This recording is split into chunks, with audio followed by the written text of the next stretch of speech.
I wash and soak some red kidney beans with garlic overnight. In the morning, I just add some coconut milk to the pot along with some salt. I also add cloves and pimento seeds.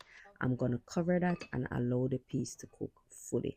Once the peas is cooked, I'm going to go in at scallion and thyme.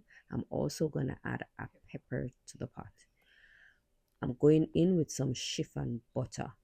This is optional, but the reason why I add chiffon butter is because I didn't use the original coconut. I did went in with some coconut powder.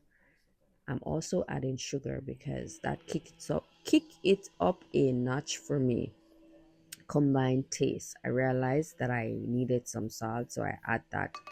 Cover the pot and go wash the rice. After I washed the rice, I went in and add the rice.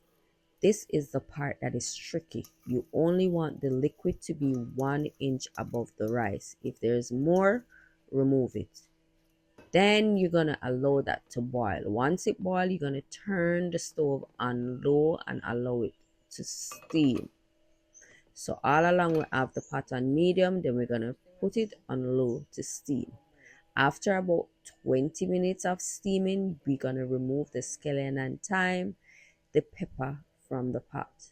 And then we're gonna fluff the rice. We're fluffing the rice so that the steam can go through all the rice so that you can get them to steam evenly. After you fluff the rice, you're gonna cover the pot again and allow it to steam for another 5 minutes. After that 5 minutes, you should be good. If the rice grain were tough, you would have added a little tip of water. Cover it same way and allow it to steam.